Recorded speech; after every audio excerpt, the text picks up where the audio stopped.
Baik, assalamualaikum warahmatullahi wabarakatuh. Oke, teman-teman, sekarang kita mulai kelas online ya. Kali ini kita akan mempelajari tentang pemasaran dan iklan politik. Untuk materi kali ini adalah pertemuan ke-12 dan dalam waktu 2 minggu ke depan, teman-teman akan mempersiapkan terkait dengan hasil akhir dari penugasan kita di mata kuliah komunikasi politik ini ya. Nah, di sini pada pertemuan ke-12 ini kita akan belajar tentang pemasaran dan iklan politik. Jadi kedua hal ini adalah sesuatu yang berbeda. Kita akan coba untuk mempelajarinya. Oke. Nah, ini pertama adalah pemasaran politik. Nah, konsep pemasaran politik itu merupakan suatu kegiatan pemasaran untuk menyukseskan kandidat atau partai politik dengan segala aktivitasnya. Jadi kalau menurut Kotler and Neil ini, pemasaran politik itu adalah sebuah konsep ya, dimana konsep itu dibuat yang pada akhirnya tujuannya adalah menyukseskan kandidat yang sukses atau partai politik yang sukses. Itu yang seperti apa? Yang tentunya setiap kegiatan, aktivitas, dan segala hal yang kemudian dia lakukan itu mendapatkan respon positif dari masyarakat dan meminimalisir adanya respon negatif. Pada akhirnya pemasaran politik ini itu bertujuan juga seperti pada saat kampanye untuk menarik minat dari calon pemilih agar memberikan suaranya, dukungannya di masa pemilihan nantinya. Gitu ya. Jadi, kegiatan untuk pemasaran politik ini ataupun kita juga bisa menjelaskannya atau memahaminya sebagai marketing politik, itu adalah upaya mereka menjual kandidat-kandidat ini untuk mendapatkan keuntungan. Keuntungannya berupa apa? Berupa sebuah kekuasaan yang nantinya dapat mereka peroleh ketika adanya pemilu misalnya. Untuk menjadi apa? Untuk menjadi misal presiden, kepala daerah, bupati, wali kota, bahkan sampai ke tingkat bawah menjadi Pak Lurah, Pak Kepala Desa. Nah, sehingga kegiatan pemasaran politik ini menjadi hal yang penting ya untuk nantinya kita pelajari. Nah, kemudian perkembangan pemasaran politik itu dimulai dari negara-negara maju dengan sistem demokrasi. Ini bukan demokrasi ya, tapi demokrasi seperti Amerika Serikat, Uni Eropa, Jepang, Korea Selatan, hingga negara berkembang seperti Indonesia. Jadi pemasaran politik ini biasanya itu juga digunakan oleh negara-negara maju. Kalau Amerika kan jelas ya itu negara maju ya. Itu untuk apa? Ya untuk menarik minat-minat masyarakatnya. Karena masyarakatnya tentu kalau di negara maju perhatian akan politik itu cukup ketat ya. Bahkan kalau kita melihat Amerika, di sana berbeda banget dengan Indonesia yang kita bisa bilang Indonesia adalah negara berkembang. Tapi dari sisi partainya ya, kalau dari sisi partai di Amerika kan partainya cuma sedikit, itu Demokrat dengan apa itu aku agak lupa itu. Yang pasti partai di sana itu lebih sedikit. Nah, sedangkan di Indonesia karena kita menganut sistem negara yang benar-benar demokrasi, sehingga setiap kelompok itu bisa kan mendirikan sebuah partai, sehingga partai di Indonesia itu banyak banget, sehingga persaingan antar partai di Indonesia itu menjadi sangat ketat. Itu menurut Baynes dalam Nursal 2024. Oke. 2004 terdapat nih perkembangan dalam memahami pemasaran politik seperti yang sama dan Kotler tekankan itu adalah pada proses transaksi antar pemilih dan kandidat. Jadi di sini kalau kita udah ngomongin pemasaran itu ada proses transaksi. Itu ya kayak orang jual beli lah. Kita sebagai konsultan atau sebagai tim sukses berusaha untuk memasarkan kandidat kita. Nah, yang membelinya siapa? Masyarakatnya. Ada semacam transaksi jual beli. Gampangnya kan kayak gitu kan. Ada semacam transaksi di mana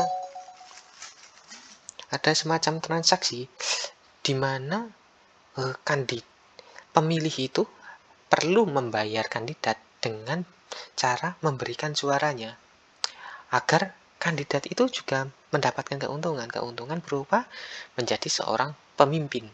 Nah, menjadi orang yang dipilih oleh para pemilihnya, gitu ya.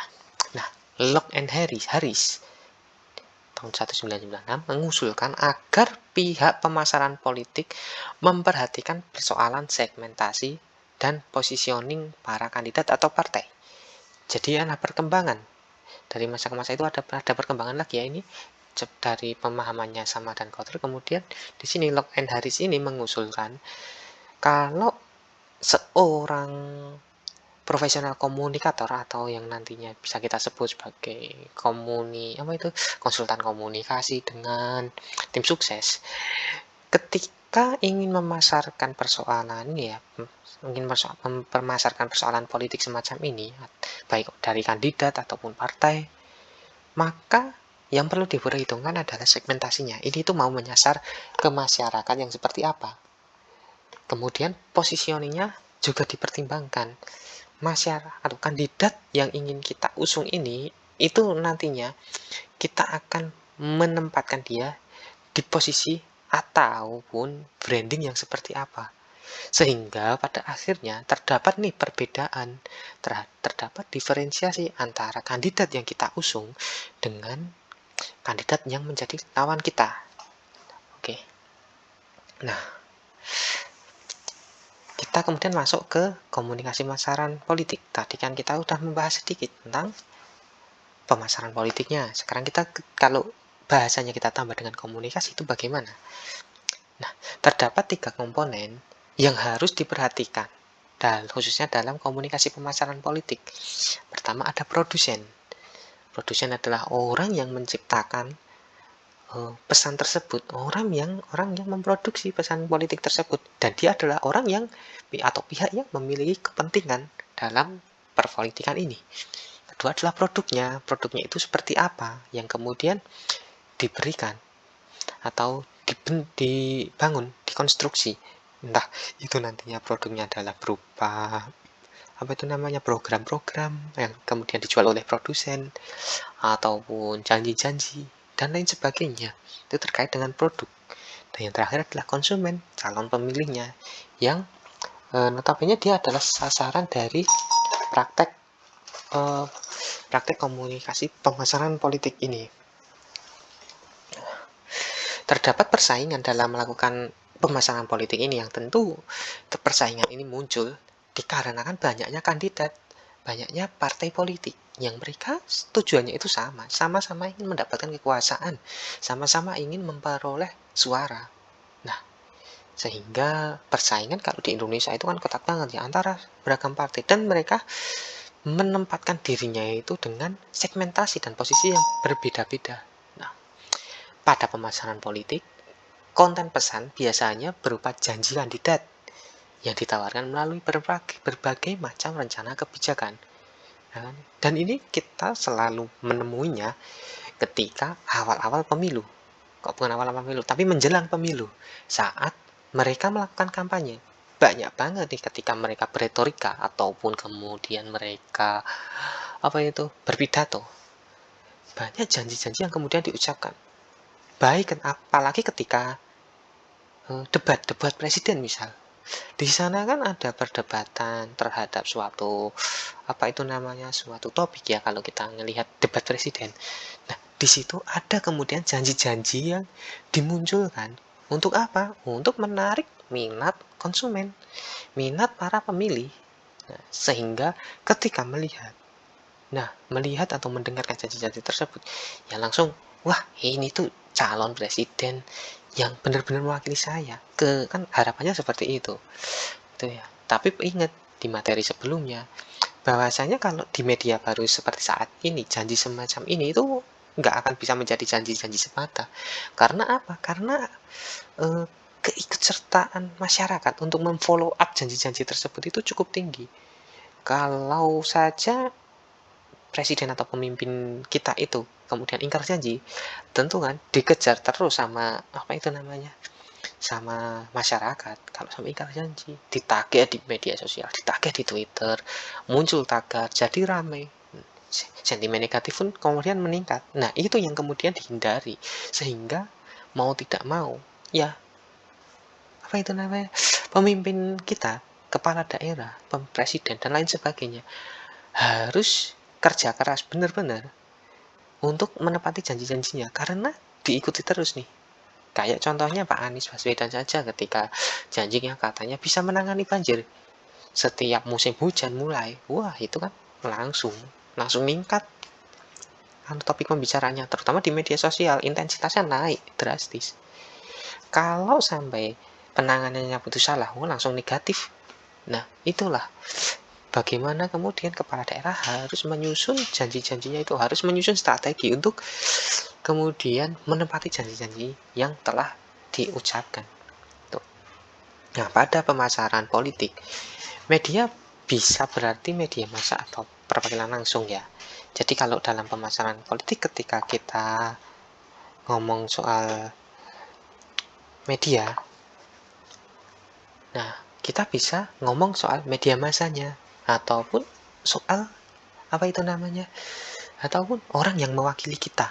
Karena apa? Ketika kita ngomong soal media itu kan sebenarnya adalah medium, perantara dari apa? Perantara dari kita yang kemudian mengucapkan atau memiliki semacam kepentingan untuk menyampaikan isi pesan yang kita miliki. Itu ya. Jadi kalau di sini kan aku tulis media massa atau perwakilan langsung tokoh atau kelompok. Karena memang kalau umpamanya kita seorang presiden, bukan kita seorang presiden ya, tapi kita seorang calon presiden, tentu kita tidak bisa langsung menyentuh masyarakat di bawah. Kayak, nah kita memerlukan medium perantara. Nah, kalau media massa atau media sosial kan jelas itu perantaranya.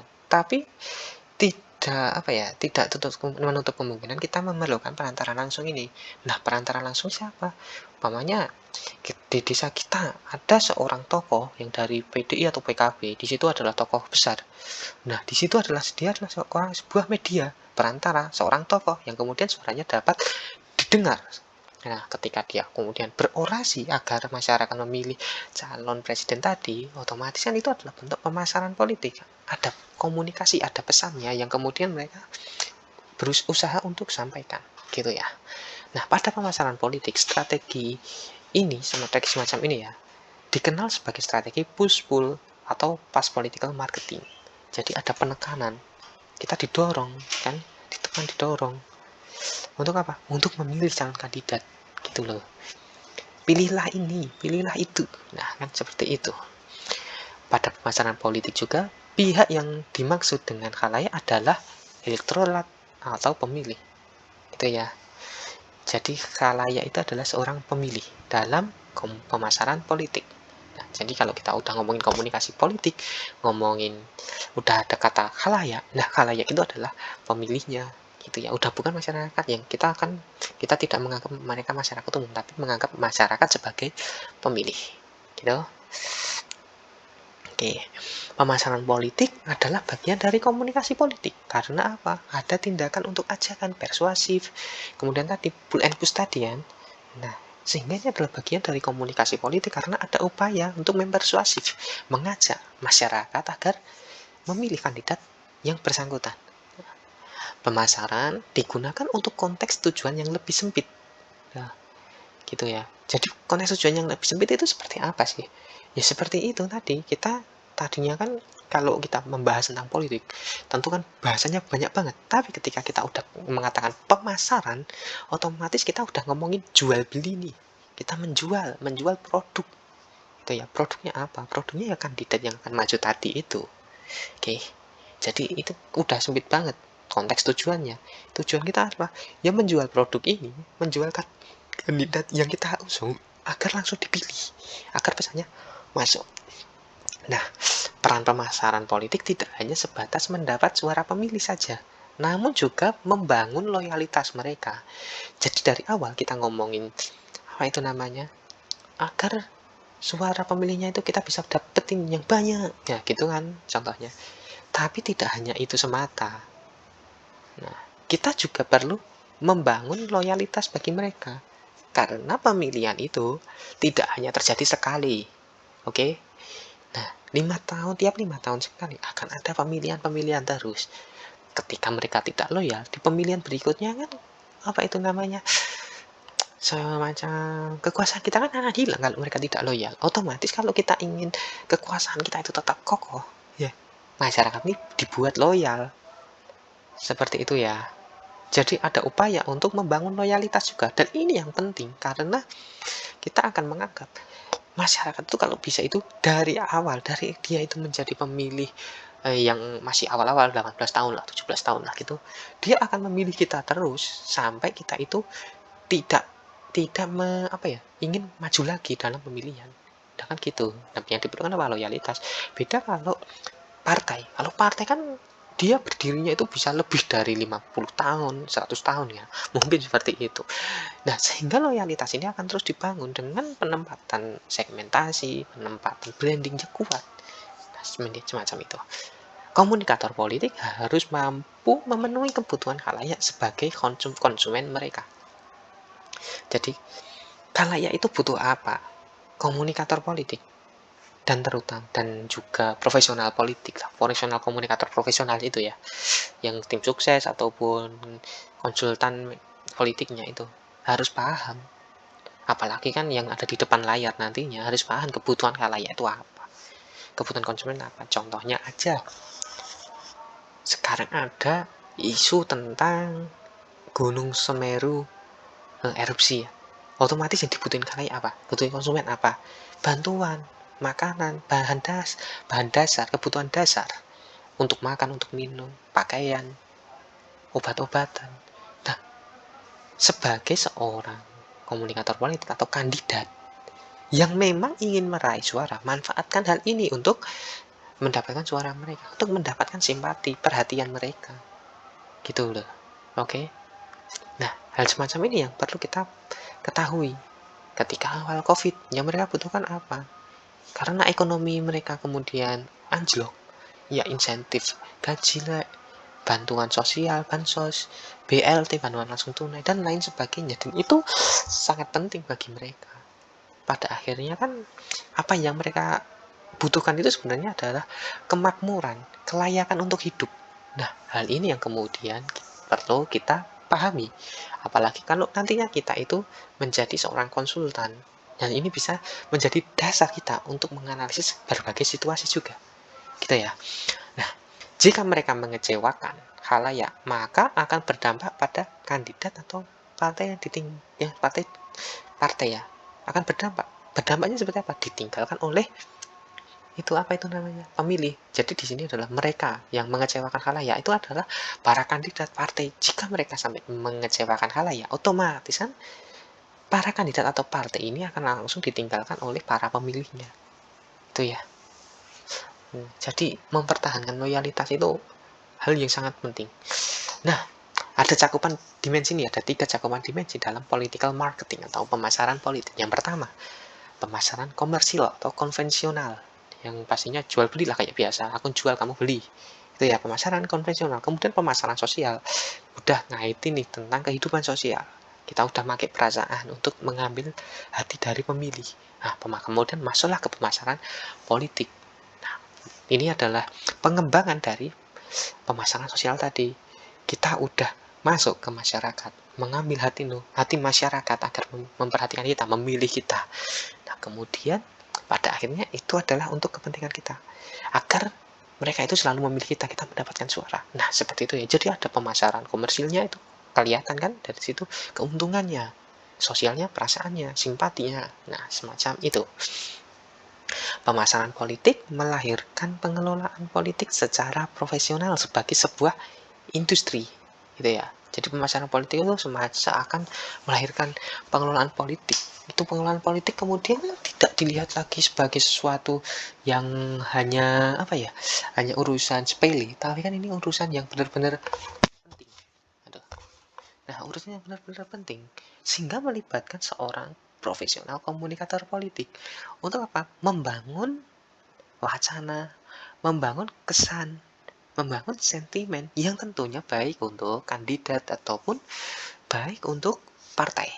Nah, proses politik yang dikelola dengan manajemen layaknya industri, ada perencanaan, kemudian ada perencanaan, kemudian ada pengelolaannya, ada risetnya lah, ada evaluasinya. Itu menyebabkan munculnya kebutuhan peran khusus untuk mendukung pengelolaan tersebut. Para kandidat ataupun partai kemudian kan mereka serasa itu butuh banget nih. Ini tuh kalau nggak dikelola, ini hasilnya mesti jelek. Nah, semacam itu yang kemudian muncul kan karena adanya pengelolaan politik yang profesional.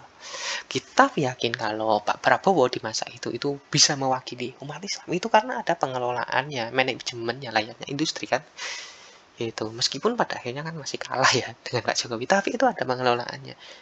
Dan juga Pak Jokowi, kenapa Pak Jokowi kemudian bisa berpikiran untuk atau berencana menggandeng Pak Ma'ruf Amin untuk menjadi wakilnya? Karena ada pengelolaannya, ada manajemennya, ada perhitungannya gitu. Kenapa nggak yang muda-muda aja? Kenapa sih yang diajak untuk berpasangan itu Pak Ma'ruf Amin? Ya notabene kan beliau sudah sepuh ya, sudah tua gitu loh. Padahal dulu itu kan semacam seakan dideketin sama Cak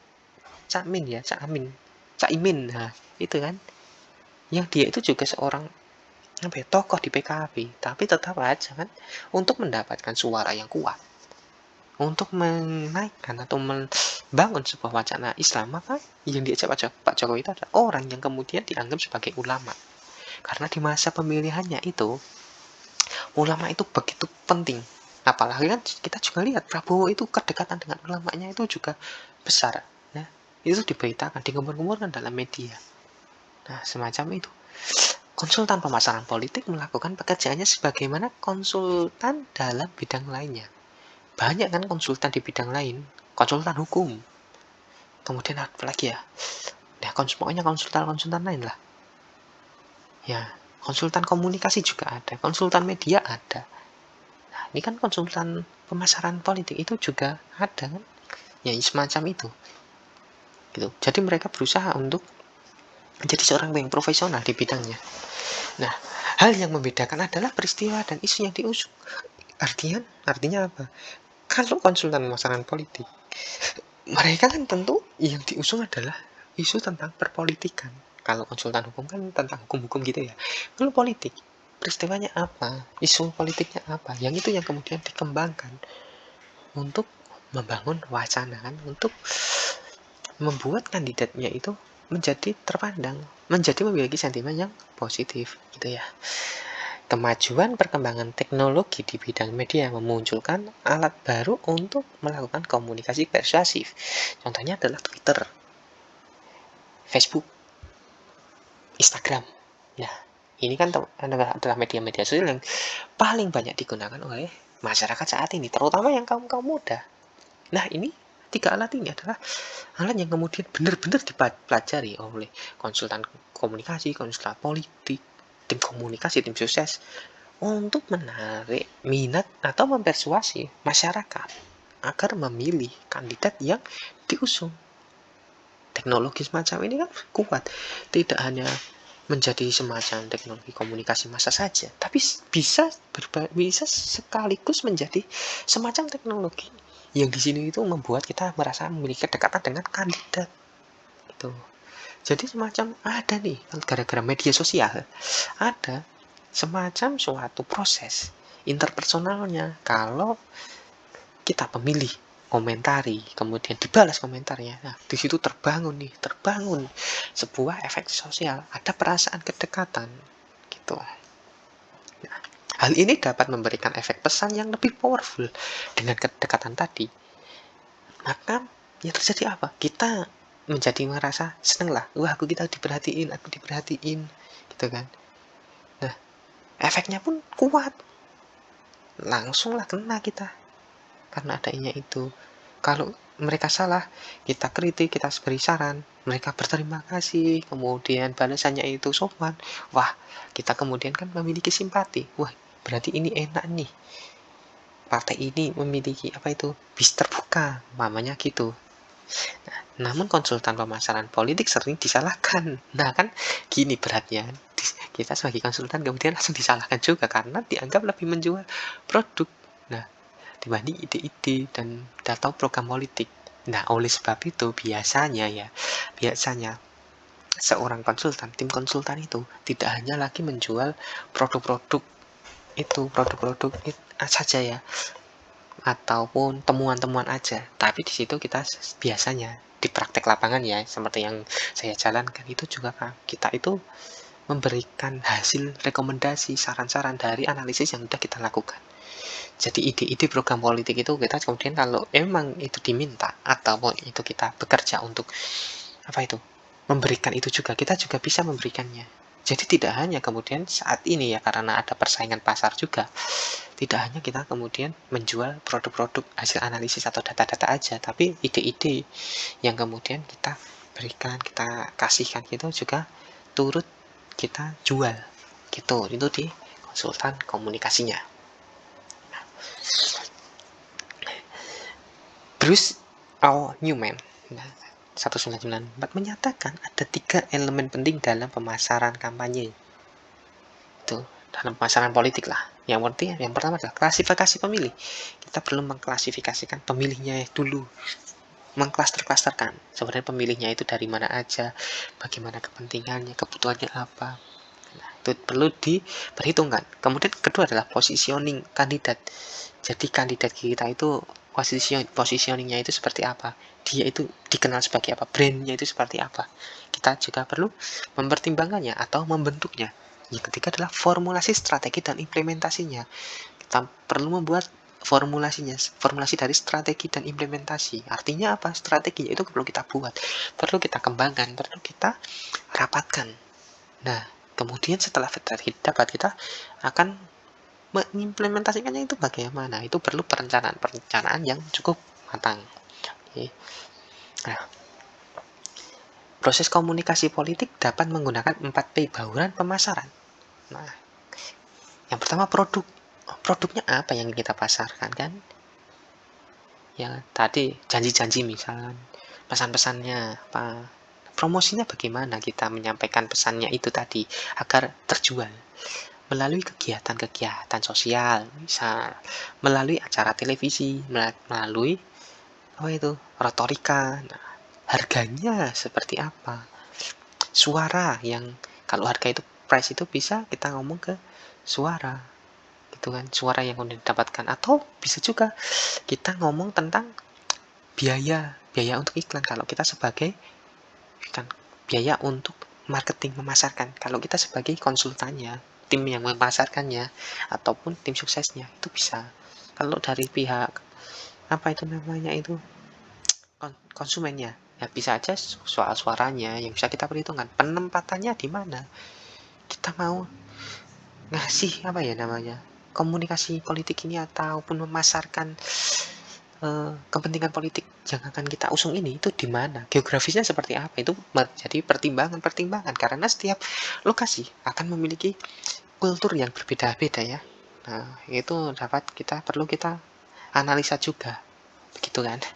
Nah, ini adalah 5 step research based political marketing. Jadi ada 5 langkah dalam melakukan riset marketing politik ya, atau pemasaran politik. Mulai dari segmentasi, strategi, dan scorecard. Scorecard itu semacam hasilnya lah gitu kan. Yang pertama itu kita melakukan segmentasi dulu. Tadi kita perlu memahami geografinya, demografinya, masyarakatnya seperti apa, ekonomi kelasnya seperti apa, gaya hidupnya itu seperti apa, bahkan sampai usianya juga kan kita pertimbangkan, ideologinya itu seperti apa.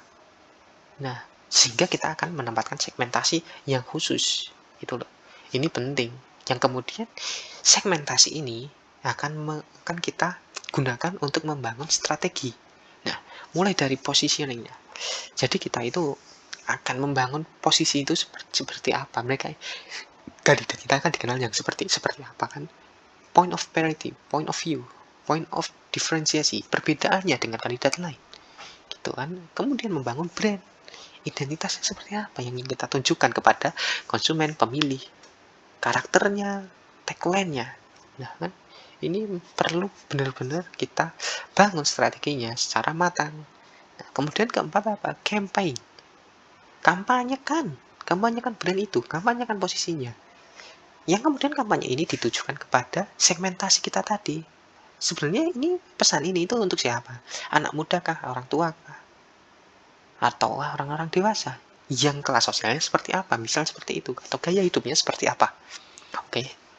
Dengan cara apa? Bisa personal, face to face, ataupun broadcast melalui media sosial kan, ataupun kegiatan-kegiatan lain. Oke, dalam kegiatan sosial ataupun dalam kegiatan pemberian bantuan, penyaluran bantuan melalui spanduk-spanduk. Nah, banyak sekali kan. Kemudian scorecard. Di mana scorecard itu kita sudah melihat kepedulian masyarakat itu seperti apa, kepedulian masyarakat terhadap kandidat itu seperti apa, citranya itu seperti apa, yang kemudian yang kemudian selain citra dan kemudian engagementnya seperti apa, bagaimana, seberapa jauh citra yang kita bangun ataupun pemasaran atau kampanye yang kita bangun tadi dapat menjangkau masyarakat, dan itu semua akan menghasilkan sebuah elektabilitas kalau kita menggunakan beragam alat riset media di komunikasi politik. Kita dapat mendapatkan melihat elektabilitasnya, sejauh mana elektabilitas dari kandidat itu, yang kemudian kita bisa melakukan sebuah evaluasi kan. Dari scorecard itu kan evaluasi yang pada akhirnya kita butuhkan, evaluasi hasilnya seperti apa, yang kemudian akan kita pertimbangkan untuk membangun kampanye berikutnya, memasarkan politik berikutnya, melakukan strategi pemasaran politik selanjutnya. Nah, tujuan pemasaran politik yaitu untuk membentuk preferensi bagi setiap pemilih dalam menentukan suaranya. Mereka ingin memilih orang yang seperti apa. Itu kita bangun, tidak tiba-tiba mereka akan memilih. Kalau nggak kenal kan nggak akan memilih. Tapi kita buat masyarakat itu mengenal kandidat yang kita usung, mengenal dengan baik. Sehingga apa yang terjadi? Mereka akan memiliki kepedulian kan, akan memiliki simpati, sehingga suaranya tak kasihkan ke calon kandidat aja. Nah, kan gitu. Nah, yang kedua, ingin merangkul simpati kelompok-kelompok. Jadi tidak hanya individu, kemudian tapi kelompok yang lebih besar. Ada kelompok itu dirangkul sekalian. Kalau bisa ngerangkul kelompok, otomatis kan paling nggak 80% dari isi kelompok itu kan bisa kita dapatkan ya. Itu lumayan banget. Nah, yang ketiga, memiliki daya tarik bagi kalangan media massa. Ketika kita berhasil memasarkan terkait kandidat atau partai yang kita usung, otomatis kan media kemudian, wah ini menarik sekali nih, mau media baik media online ataupun media konvensional akan merasa ini menarik sekali, kita angkat, kita bangun pemberitaan atau image kandidat ini atau partai ini. Nah, kalau media sampai tertarik kan kayak gitu, hasilnya apa, keuntungannya apa bagi kita? Ya, kita kemudian akan memiliki popularitas yang tinggi, sering dibahas di media loh, sering muncul di media loh. Mau nggak mau kan masyarakat kemudian kena terpaan media terus. Otomatis mau nggak mau inget lah, image kita ada di pemikiran manusia, dan kita bisa masuk ke ranah psikologinya para pemilih, dan itu adalah keuntungan yang cukup besar ya. Gitu. Oke. Nah, sekarang masuk ke iklan politik. Baik ya.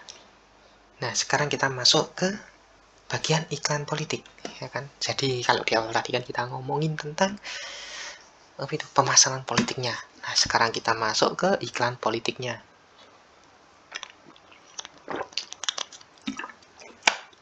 Jadi kita ngomongin iklannya dulu sebelum kita tambahin politik ya. Iklan adalah setiap bentuk komunikasi yang dimaksudkan untuk memotivasi seorang pembeli yang potensial dan mempromosikan penjualan suatu produk ataupun jasa, mempengaruhi pendapat publik, memenangkan dukungan publik untuk berpikir atau bertindak sesuai dengan keinginan pemasang iklan. Ya, sampai sini dulu. Kita akan lanjut ke kalimat berikutnya. Iklan adalah sebuah seni persuasi dan dapat didefinisikan sebagai desain komunikasi yang dibiayai untuk menginformasikan dan atau membujuk. Nah, dari dua pengertian ini kita dapat mengimajinasikan ya. Kalau kita ngomongin pemasaran, marketing, itu adalah kegiatannya. Ya, itu adalah kegiatan dari itu adalah kegiatan dari kita selaku komunikator ya, kegiatan praktek kita memasarkan politik. Oke. Nah, kalau kita ngomongin tentang iklan, itu adalah produknya. Contoh video, kemudian banner, kemudian feed poster di Instagram. Nah, itu adalah produk-produk iklan, di mana di situ ada pesan-pesannya ya, pesan-pesan yang kemudian ingin disampaikan. Iklan itu bagian dari proses pemasarannya tadi. Karena apa? Pemasaran itu akan maksimal kalau punya produk iklannya, produk yang akan digunakan untuk beriklan. Nah, contohnya itu tadi, video. Nah, itu akan memperkuat pesan-pesan dalam pemasarannya. Gitu. Oke, makanya di dalam kontennya itu perlu ada informasi atau bujukan-bujukan, dan itu adalah bagian dari seni mempersuasi. Seni mempengaruhi pikiran dari khalayak atau calon pemilih. Nah, yang dimana itu desain komunikasi yang dibiayai. Pesannya itu kita biayai ya. Desain-desainnya itu ada biayanya yang kemudian kita perlu keluarkan. Gitu. Nah, iklan politik merupakan salah satu bentuk pesan politik yang digunakan dalam proses kampanye dan pemasaran politik. Gitu. Jadi kalau kampanye, kalau ingin melakukan pemasaran politik, kita bawa nih iklan, kita selalu berusaha untuk menampilkan iklannya, menunjukkan kandidat atau partai yang kita usung tuh ini loh, seperti ini loh gambarannya, tontonlah, bacalah, resapilah. Nah, kan kayak gitu sederhananya. Iklan politik memiliki kekuatan untuk membentuk persepsi dan opini publik. Kekuatannya kuat. Contohnya kalau Partai Perindo saja ya, hampir tiap hari kita akan mendengarkan Mars Perindo di televisi. Nah, ketika kita selalu nonton televisi, kita dengerin Mas Perindo, maka yang terjadi apa? Persepsi kita pun akan terpumpi, opini publik akan muncul. Gitu. Bahkan yang menarik, mungkin anak-anak yang kemudian mereka senang nonton TV dan kemudian mendapatkan terpaan dari Mas Perindo itu, mau nggak mau, bukan mau nggak mau sih, tapi secara tidak sadar mereka akan dapat menghafalkan lagu tersebut, lagu Mars itu, dan bisa semacam mereka menyanyikan seperti nyanyi lagu anak-anak karena saking hafalnya. Nah, itu bisa terjadi gitu ya, karena seringnya lagu tersebut keluar gitu. Iklan politik menjadi pilihan menarik bagi para kandidat atau partai. Karena apa? Karena iklan politik kalau udah dibuat, kan tinggal menyebarkan dan efeknya pun kuat juga. Itu dia. Sekali sebar, iklan tersebut bisa tayang berkali-kali, beratus kali, berhari-hari, bahkan berbulan-bulan, tergantung pembiayaan yang kemudian kita keluarkan, media yang kita gunakan kan. Apalagi kalau kita menggunakan media sosial yang sudah terintegrasi, semua media kemudian dapat kita kuasai. Apalagi kalau menggunakan influencer ataupun buzzer, lebih luas lagi jangkauan dari iklan tersebut tersebar. Efeknya apa? Ya, kita akan lebih mudah untuk dikenal masyarakat gitu. Nah, beragam pengertian dari iklan tersebut dapat dilihat dari berbagai sudut pandang keilmuan, seperti komunikasi, psikologi, ekonomi, atau pemasaran, manajemen, dan agama. Nah, kan kita mau melihat iklan itu tuh dari sisi apa sih? Komunikasinya, berarti pesan yang ingin disampaikannya kan gitu. Psikologi apa? Bagaimana pesan tersebut itu masuk ke alam bawah sadar kita, prosesnya seperti apa? Ada kajian-kajian psikologinya, bagaimana dari sedetak sadar menjadi sadar gitu kan. Nah, kemudian ketika ekonomi pemasarannya, strateginya gimana untuk memasarkan iklan tersebut, biayanya seperti apa, perbandingannya seperti apa, bahkan ke manajemennya, bagaimana manajemen pengiklanan itu agar maksimal, agar mencapai batas yang kita inginkan, agar mencapai hasil yang kita harapkan. Bahkan dalam sisi agama, apakah itu menyangkut ke agama, apakah itu mengkritik agama, apakah itu melanggar agama, kita juga bisa menganalisis dari hal tersebut, karena kita bisa melihatnya dari segala sudut pandang, bahkan ke budaya, apakah itu rasis juga, kan macam-macam sudut pandang yang kemudian dapat kita ambil gitu. Nah, kalau menurut Philip Kotler, berdasarkan tujuannya itu ya, iklan dapat digolongkan menjadi 4. Yang pertama, informatif. Iklan informatif itu apa? Yang tentunya memberikan informasi gitu ya, hanya sebatas memberikan informasi saja begitu. Nah, umpamanya kalau informatif kayak kalau presiden, kalau di pertemuan yang lalu aku kasih poster itu Jokowi dan Ma'ruf Amin ataupun Prabowo dan Sandi. Nah, kalau yang itu hanya sebatas bukan kalau yang Prabowo Sandi, tapi yang Jokowi Ma'ruf Amin yang kemarin itu adalah informasi saja. Ini loh kandidat terpilih. Tapi kalau yang punyanya Pak Jokowi, Pak siapa itu Prabowo dan Sandi, itu semacam persuasif juga, bisa dikatakan persuasif karena ada tagarnya kan. Tagar itu semacam persuasif, bentuk ajakan kan. Tagar 2019 ganti presiden itu diajak biar ningkat kan itu. Jadi ada pesan yang bersifatnya mengajak, lebih ke ajakan. Ayo pilih A, ayo pilih B. Bahkan pengingat, iklan yang mengingatkan kita akan sesuatu. 2019 ganti presiden itu juga bisa jadi pengingat. Kalau ini ada kita itu sedang berusaha untuk mengajak untuk mengingatkan kalau ini Pak Prabowo itu adalah calon presiden yang layak untuk 2019. Contohnya kan seperti itu untuk pengingatnya. Nah, untuk menguatkan, bisa juga untuk menguatkan kan, gitu. Jadi kita ketika membuat iklan, kita perlu menggolongkan ke salah satu yang ingin dikuatkan yang bagian mananya. Apakah iklan yang akan kita buat itu sebenarnya untuk mempersuasi, ataukah hanya sebatas memberikan informasi saja, atau untuk menguatkan kandidat, bahkan atau untuk membuat kandidat itu ingat. Kalau pengiklan-pengingat itu semacam yang ada di bak truk. Teman-teman kalau tahu kan, enak zamanku toh. Gambarnya Pak Harto, ngingetin zamannya Pak Soeharto itu lebih enak. Kan gitu kalau kita ngomongin pesannya ya. Aku bukan opini pribadi ya, tapi kita ngomongin ke pesannya secara objektif. Itulah yang kemudian ingin dimunculkan dalam sebuah iklan. Kita tergantung, kemudian kita ingin membuat iklan yang seperti apa.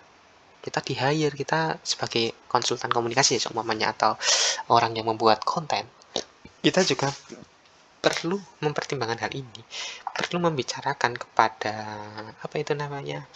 kepada klien kita sebenarnya kita itu mau seperti apa, kita itu mau membuat iklan yang seperti apa gitu. Oke. Nah ini contoh dari iklan politik yang belum lama ini ramai kan, gara-gara kepak saya kebikin nekaan itu ngundang semuanya itu ikutan bikin kayak gini kalau nggak salah ya. Nah ini adalah sebuah iklan-iklan politik yang kemudian berusaha untuk mengingatkan. Ini tuh malah cenderung ke pengingat. Nah, tidak ada pesan yang di sini itu untuk menjadi sebuah ajakan. Mereka itu tidak ngerti. Kecuali nih kerja untuk Indonesia itu juga mengingatkan juga sih. Itu juga mengingatkan kita itu kerja untuk Indonesia. Kepak saya kebinekaan. Itu apa itu? Kemudian nasionalis religius mengingatkan ada pesan agama yang kemudian diangkatkan. Padamu negeri kami berbakti. Ingatan lagi. Kan? Jadi begitu. Nah itu ada tulisan Gus Muhaimin 2024. Berarti kan Caimin ini kayaknya mau maju presiden nih, padahal kemarin gagal ya. Gagal jadi itu cawapres. Padahal udah ramai itu pemberitaan dari Caimin ya. Nah, Airlangga Hartanto juga ingin maju jadi presiden 2024. Kita akan lihat nanti di 2024 bagaimana pertarungannya, bagaimana elektabilitas mereka, apakah mereka bisa naik menjadi calon presiden atau calon wakil presidennya. Kita akan lihat gitu.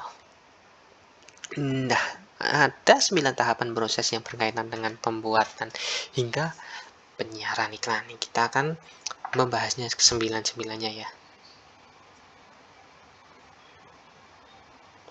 Oke. Jadi yang pertama, melakukan riset mengenai unsur-unsur produk politik yang akan disampaikan untuk mendukung positioning kontestan. Oke. Tahapan yang pertama adalah melakukan riset dulu.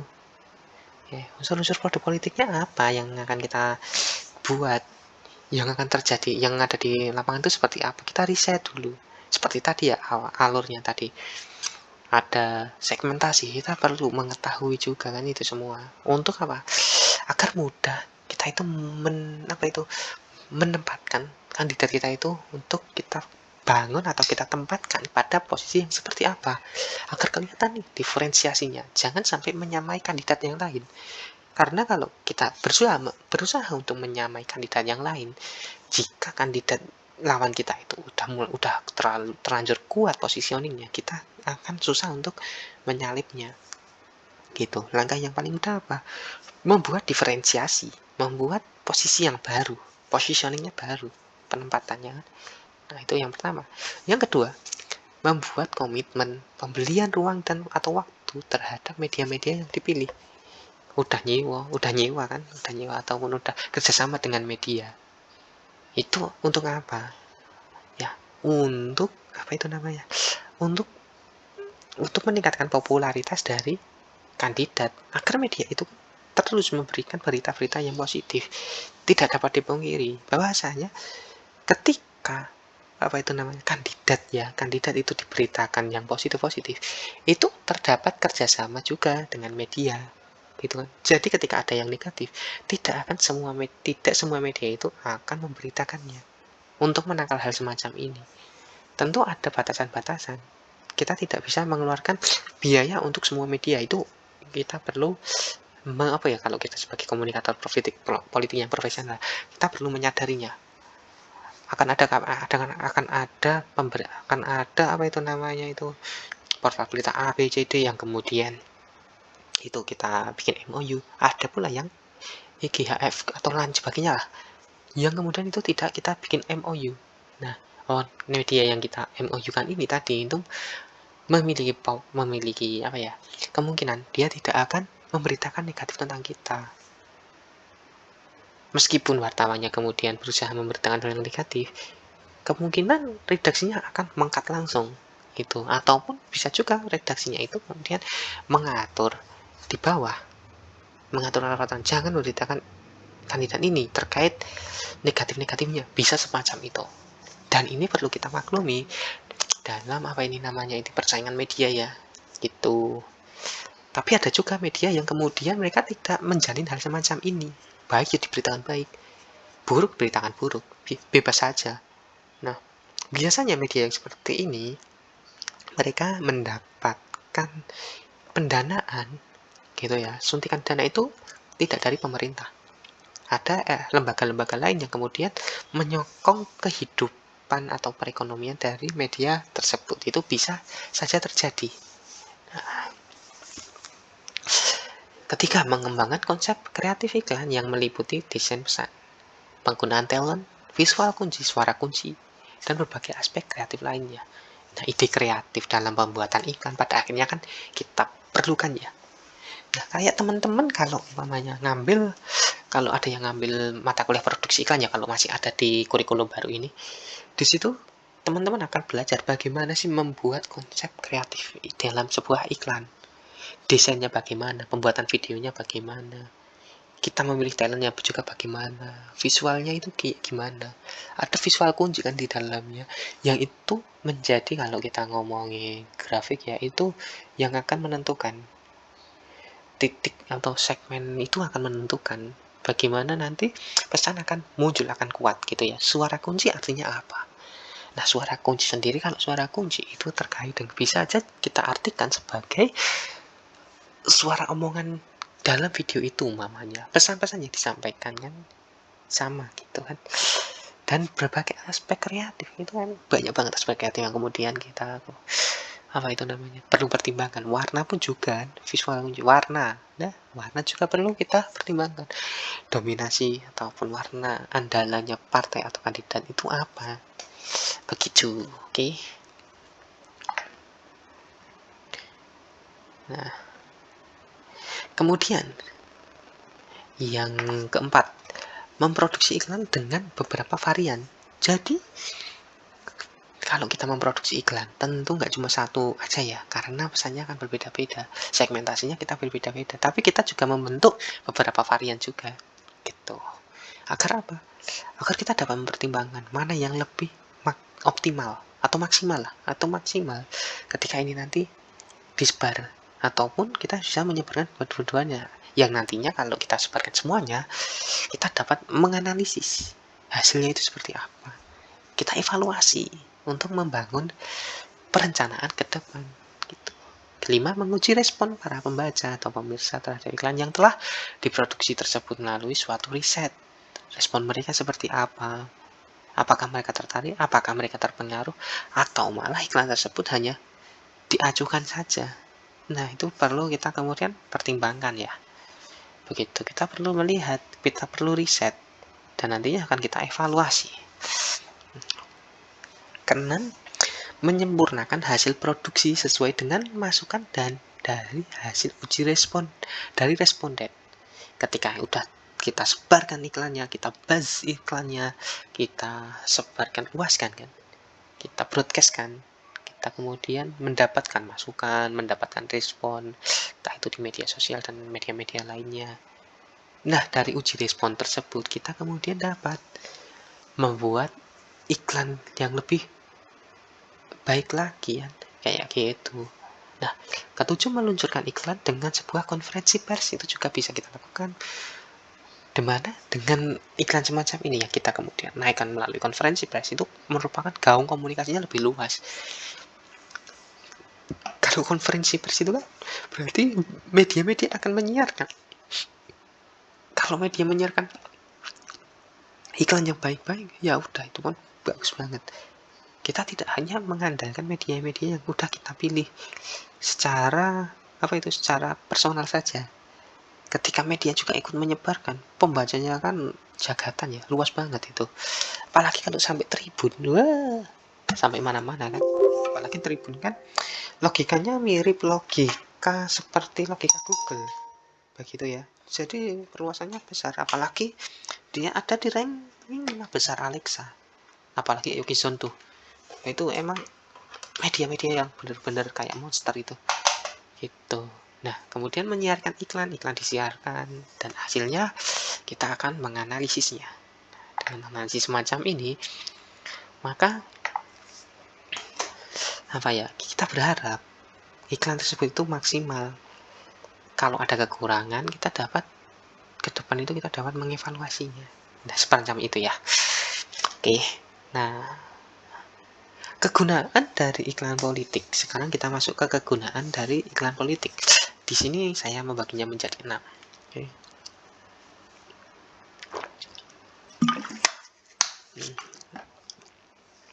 Yang pertama, membentuk citra kontestan dan sikap emosional terhadap kandidat. Nah, kegunaan iklan politik yang pertama ini membentuk citra kontestan. Citra kontestan itu seperti apa? Perlu akan terbentuk kan citranya, sikap emosional untuk membangun sikap emosional terhadap kandidat. Nah, dengan adanya iklan, maka citra brand mereka pun akan terbentuk. Gitu. Kedua, membantu para pemilih untuk terlepas dari ketidakpastian pilihan. Dengan adanya iklan juga, kita nggak bingung kandidat A itu tuh seperti apa orangnya, kandidat B itu seperti apa kan orangnya. Yang itu akan membantu kita dalam memilih calon kandidat. Nah, ketiga, sebagai alat untuk melakukan rekonfigurasi citra konsumen. Nah, bagaimana itu iklan itu akan kita gunakan sebagai rekonfigurasi citra? Apakah benar citra yang kita tangkap di awal itu seperti itu, benar-benar seperti itu? Kita bisa melihatnya dari iklan. Analisis saja iklan yang selalu dia sebarkan dari tahun ke tahun, dari masa ke masa. Kita akan melihat perbedaan perkembangan citranya tersebut, apakah semakin baik atau buruk. Gitu. Keempat, mengarahkan minat untuk memilih kontestan tertentu. Nah, awalnya kita memilih A misalnya. Kita melihat iklannya B secara berangsur-angsur. Awalnya sih biasa aja. Tapi karena keseringan, nah kok iklannya kayak gini, nah kok iklannya itu menyentuh, kok iklannya itu benar-benar mewakili. Nah, masuklah iklan itu bisa ke arah atau itu bisa mempengaruhi pemilih kita itu. Kita jadi memilih kontestan yang B tadi. Nah, seperti itu. Kelima, memengaruhi opini publik tentang isu nasional. Ya, jadi opini publiknya itu kemudian dapat terpengaruh. Gitu ya. Dengan kita dimasukkan iklan terus, opini publik itu akan kena. Apalagi kalau iklan-iklan itu menjadi isu yang nasional. Kayak Pak Jokowi ketika masuk gorong-gorong yang kemarin minggu lalu kita bahas. Nah, kan itu bisa, itu diiklankan. Pak Jokowi kemudian diiklankan sebagai seorang kepala daerah yang merakyat, bersedia untuk terjun ke lapangan melalui program apa itu namanya, program yang diturun di masyarakat itu loh, belusukannya, dan menjadi isu nasional yang kemudian ditiru banyak orang kan. Kalau ada orang apa itu namanya, kalau ada kepala daerah yang masuk turun masyarakat, dia akan dibilang belusuan gitu. Karena itu udah sangat mendarah daging ya kata belusukan hingga saat ini. Keenam, memberi pengaruh terhadap evaluasi dan interpretasi para pemilih terhadap kandidat serta event-event politik. Dengan adanya iklan kan interpretasi kita terhadap kan apa itu kandidat kan kemudian dapat berubah ataupun berkembang. Nah, ada 8 hal nih yang menjadi kunci agar iklan politik dapat menyentuh. Nah, ini dapat kita pertimbangkan ketika kita nanti akan membuat iklan politik ya. Ataupun menganalisisnya juga kan bisa kita masuk dari tingkat emosi. Kita akan lihat emosi masyarakat itu seperti apa. Apalagi kalau lagi ada isu yang panas ya. Kita harus menyesuaikan dengan kondisi emosi yang ada. Ataupun kita juga dapat memikirkan, kita ingin membangun emosi yang seperti apa.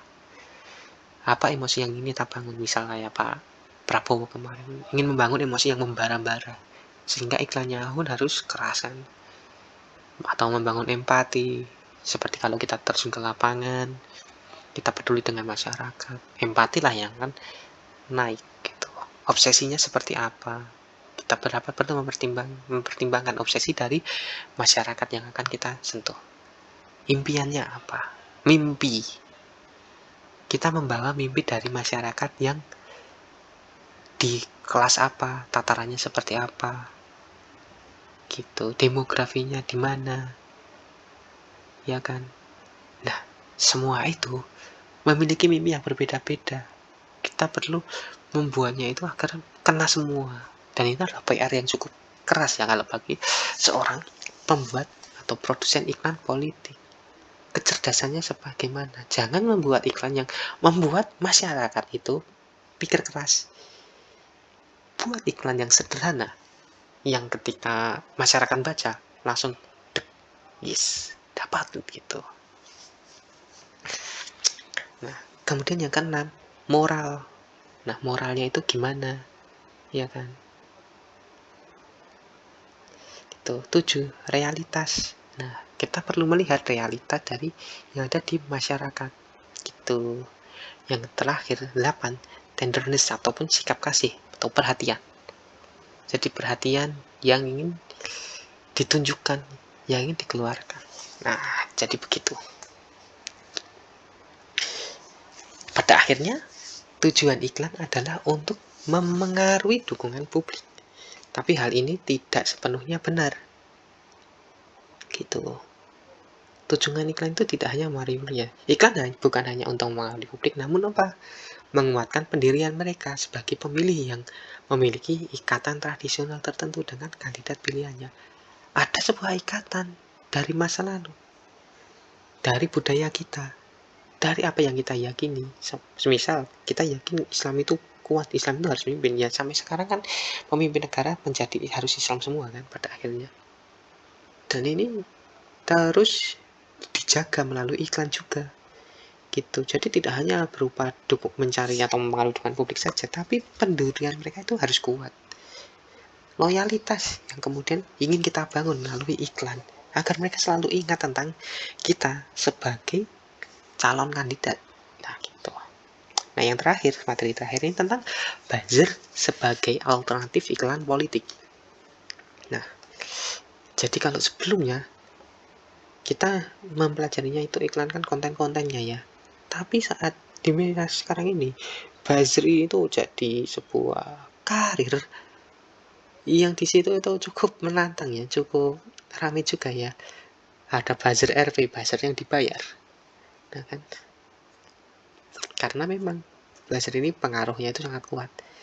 Dan buzzer itu kan nanti bisa kita lihat sebagai tidak hanya buzzer negatif ya, buzzer yang hanya sebar berita, tapi influencer pun dia juga bagian dari buzzer karena dia nyebarin iklan, ngebas iklan, oke, ngebas informasi, membuat informasi itu kemudian luas gitu.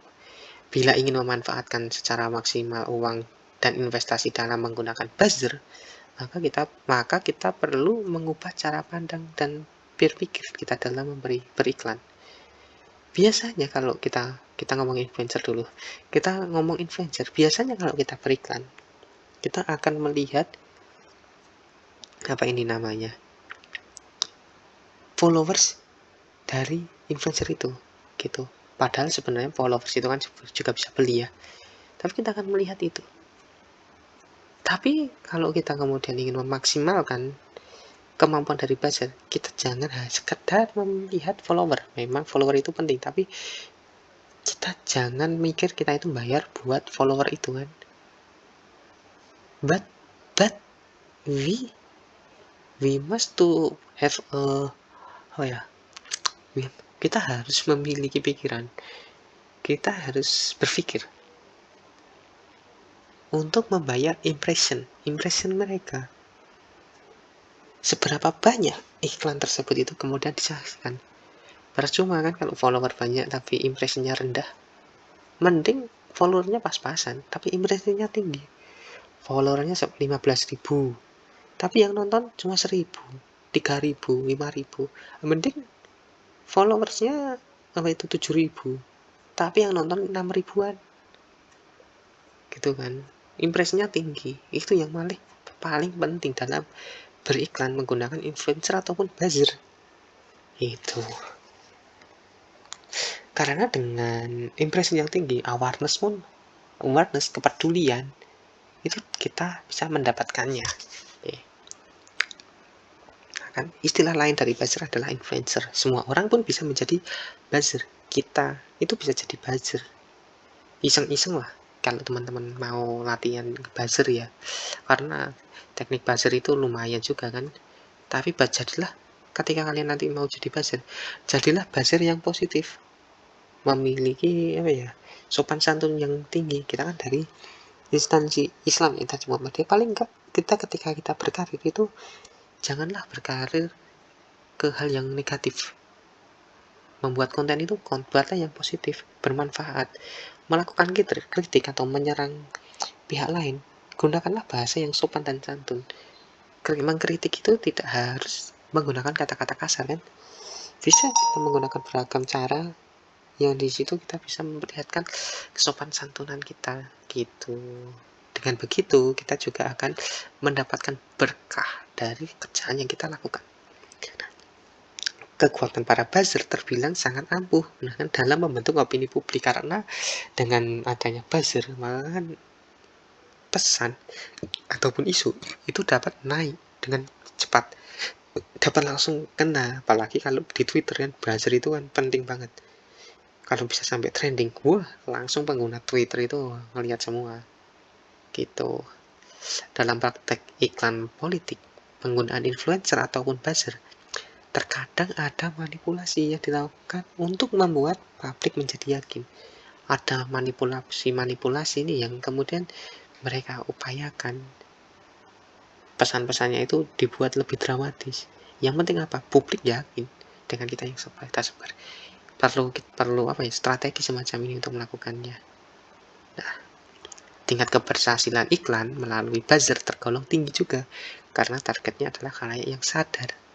Beda jangan iklan. Kadang iklan kalau kita nonton itu nggak terlalu fokus ya. Tapi kalau kita di media sosial, iklan disebarkan oleh buzzer, kita kan benar-benar sadar lagi menggunakan media sosial. Kita benar-benar lagi konsumsi informasi. Otomatis pesan yang masuk pun akan lebih kuat.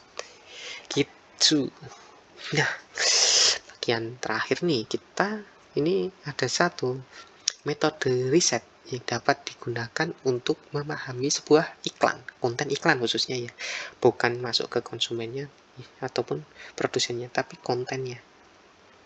Nah, ya meski kalau kita membuat ini kita bisa nyangkut-nyangkut ke konsumen atau ke produsennya, tapi ini kita coba fokus ke kontennya dulu, konten iklan namanya, produk iklannya.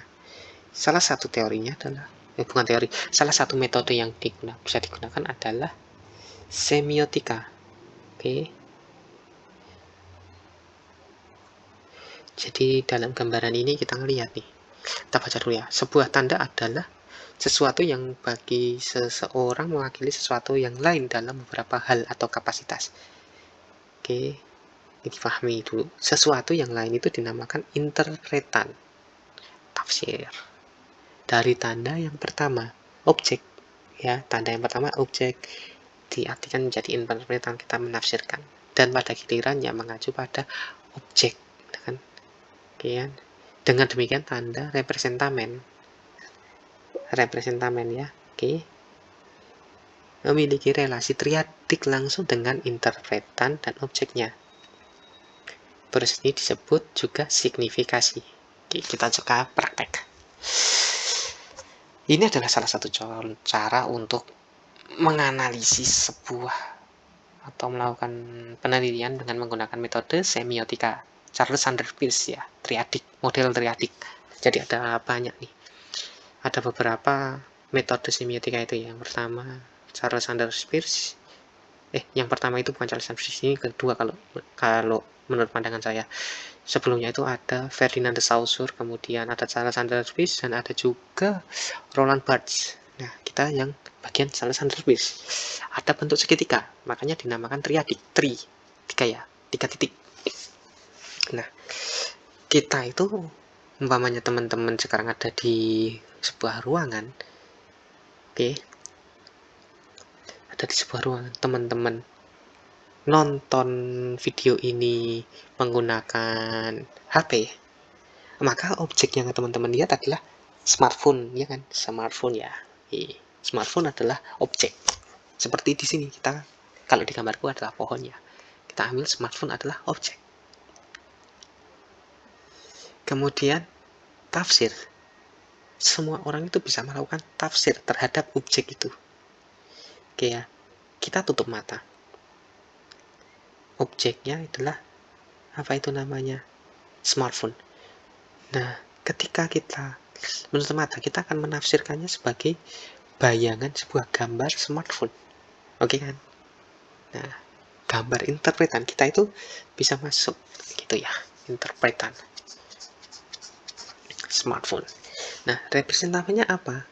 Nah, itu kita bisa menuliskannya, mengambil sebagai tanda. Tanda itu adalah tulisan, kita bisa menuliskannya. Itu kalau di sini adalah pohon, POHON, oke ya. POHON itu adalah tanda. Oke, objeknya adalah sebuah apa itu namanya, sebuah tanaman yang besar banget, banyak rantingnya, itu kita namakan sebagai representamen pohon. Nah, itu adalah cara triadik. Ada tanda, ada interpretan, ada objek, gitu. Oke ya. Kita juga bisa apa itu? Bukan kita juga bisa, tapi triadik ini bisa gagal jika kita tidak memahami bahasanya. Contohnya, kita apa ya? Umumnya kita nggak bisa bahasa Inggris. Kita ketemu dengan apa itu namanya? Kita ketemu dengan orang bule, misalnya dia bilang ke kita love. Nah, kita nggak tahu nih love itu apa, sehingga interpretannya gagal. Kita nggak bisa melakukan representamen, tanda apa sih sebenarnya love itu tuh apa, karena kita nggak tahu objeknya seperti apa, terhalang dengan bahasa. Sehingga dalam proses triadik ini bahasa itu penting, apalah terutama tanda, bentuknya, gambar, objeknya itu bergambar. Kalau kita nggak tahu itu gambar apa, kita nggak bisa melakukan interpretan dan representamen. Hasilnya apa? Kita tidak bisa melakukan analisis. Gitu. Itu sederhananya dari semiotikanya Charles Sanders Peirce. Teman-teman bisa mempelajarinya dengan lebih detail itu nanti ketika umpamanya skripsi ya. Itu bisa didiskusikan dengan pembimbing skripsi agar lebih detail. Gambarannya itu. Untuk bagian semiotika Charles Sanders Peirce, kita lihat dulu nih. Ada objek Puan Maharani, Mbak Puan. Ada warna, ada Indonesia hebat. ketika kita melihat tulisan Indonesia hebat, ini adalah representamen ya, hebat, HEBAT. Oke. Nah, hebat itu interpretan kita apa? Jadi ketika kita menggunakan Charles Sanders Peirce, kita tidak hanya menganalisis objek kayak tadi aja ya, objek yang kelihatan ya, huruf-huruf semacam ini bisa kita analisis. Gitu. Indonesia hebat itu sebenarnya apa? Indonesia hebat itu yang kayak gimana? Iya kan? Kalau kita nggak tahu hebat itu artinya apa, hebat itu yang gimana, kita nggak bisa representamen. Mungkin dari teman-teman kalau mendengar atau membaca tulisan hebat, nah yang ada di bayangan apa? Bisa aja orang yang gagah, orang yang benar-benar cerdas, orang yang dapat memimpin, orang yang dapat orang yang dapat menjadi seorang pribadi yang contoh di masyarakat, seorang patriot. Nah, gitu. Oke. Nah, jadi semacam itu ya, teman-teman. Bentar. Jadi kita perlu memahami bagaimana sih konsep hebat itu. Kalau umumnya kita kita menggunakan triadik tadi. Oke.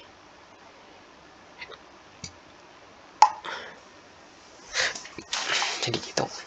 Ada juga warna merah, bisa aja dominasi merah ini mewakili dari partai PDI dan juga mewakili dari semangat. Kenapa kita bisa mengatakan seperti itu? Warna ini adalah objek ya. Warna ini adalah objek. Interpretan kita, objek merah, itu adalah semangat. Ada juga yang kemudian ketika itu yang mengenakan Mbak Puan, interpretan kita adalah interpretan kan yang di atas tadi ya. Nah, interpretan kita, tafsir kita adalah itu semangat, sebuah semangat. Nah, kayak gitu, yang sehingga kita dapat melakukan analisis tandanya, gitu. Barang siapa ingin mutiara, harus berani terjun di lautan yang dalam. Ini tentu kita nggak bisa kita pahami dengan mentah-mentah aja. Ini adalah semacam analogi ya. Kalau kita ingin gampangnya kan kalau kita ingin memimpin yang benar-benar pengennya benar-benar membela rakyat Indonesia, memajukan rakyat Indonesia, kita harus berani memilih Mbak Puan, karena Mbak Puan ini adalah mutiaranya Indonesia loh, yang ada di dasar lautan, yang harus kita ambil gitu loh, demi kemakmuran, gampangnya kan gitu. Sehingga Mbak Puan ini bisa menjadi bagian untuk memajukan Indonesia, membuat Indonesia menjadi hebat gitu. Contohnya ini contoh sederhana ketika kita menganalisis iklan ya, sederhananya gitu. Tapi kalau kita gunakan dalam skripsi, tentu kita harus mengaitkan dengan teori-teori yang ada. Ini juga ada gambar gunting. Gunting itu memiliki makna apa? Memotong, ya kan? Interpretan kita adalah memotong. Gunting itu berguna untuk memotong. Objeknya itu kelihatan gunting, G-U-N-T-I-G. Ada gambar kertas pemilih, ada gambar uang yang dipotong talinya. Itu ada pesannya, hindarkan pemilu dari politik uang, demi pemilu yang bersih, pemimpin yang bersih, dan Indonesia yang bersih. Itu. Nah, dari sini kita juga dapat membacanya. Kalau ini langsung aku simpulkan menggunakan metode tadi. Jadi kalau umpamanya kita menggunakan metode tadi, kita harus menempelkan interpretannya mana, representamennya mana, objeknya yang mana. Itu. Nah, ketika kita sudah tahu itu semua, kita dapat memaknainya. Bahwasanya gunting ini mewakili sebuah upaya dari masyarakat, dari pemimpin gitu, dari KPU untuk menghindari politik uang. Politik uang di Indonesia itu dilarang gitu loh, sehingga harus dilawan. Perlawanan adalah mengguntingnya. Tali dan gunting ini bisa kita maknai sebagai para pelakunya. Kita harus memotong siapa sih para pelakunya, itu harus kita tangkap. gampangnya gitu sederhananya. Untuk menciptakan apa? Demi pemilu yang berkeadilan, yang bersih, tanpa adanya politik-politik semacam ini. Nah, kan gitu. Nah, yang sebelah kanan kita juga dapat melihat bahwasanya ini adalah tema Jumanji, tema bahwasanya di alam liar, itu loh. Welcome to the reality. Alam liar adalah sebuah realitas, gitu kan. Kalau kita melihat tanda alam liar itu sebenarnya adalah sebuah realitas, dan kita bisa kaitkan bahwasanya kita itu sekarang hidup di alam liar. Siapa yang kuat, dia yang menang, gitu. Nah, kita bisa melihat dari ini, termasuk dalam tema yang diambilnya. Kita langsung Jumanji, dia ada berupaya untuk hidup di alam liar, gitu kan. Melawan beragam macam ketertindasan, melawan beragam macam kehidupan yang keras, gitu. Nah, sama halnya kita ketika COVID kemarin. Nah, ini ditunjukkan kita mendapatkan bansos COVID hanya sanggup separuh saja. Nah, semacam itu bisa dianalisis lebih lanjut. Nah, kemudian untuk tugasnya ini ada 2 gambar. Teman-teman boleh memilihnya satu saja ya, memilih satu saja dari 2 gambar ini. Oke. Nah, bisa yang kiri, yang 404 not found, atau yang kanan dipaksa sehat dengan adanya gambar binatang yang menggunakan jaket tadi. Coba kalian bikin hasil analisa menggunakan metode yang saya contohkan tadi, triadik Sanders-Peirce. Langsung intinya aja, hasilnya gimana, nggak usah representamen apa, lalu representamen apa, lalu itu tadi lah, aku lupa ya, interpretanya apa, objeknya apa, gitu. Nah, teman-teman bisa langsung coba, gitu ya, untuk tugasnya ini. Jadi nanti langsung dituliskan di Google Form-nya, gitu. Oke. Di Google Form-nya bisa teman-teman langsung tuliskan saja hasil yang didapatkannya. Mungkin sekian saja untuk materi kali ini. Kita nanti berjumpa lagi di materi selanjutnya ya. Ini pertemuan 12 dan nanti ada pertemuan 13 dan 14 sebelum masuk ke UAS, gitu. Nah, untuk untuk penanganannya saya tutup. Wassalamualaikum warahmatullahi wabarakatuh. Selamat belajar dan sehat selalu. Amin ya rabbal alamin. Sekian.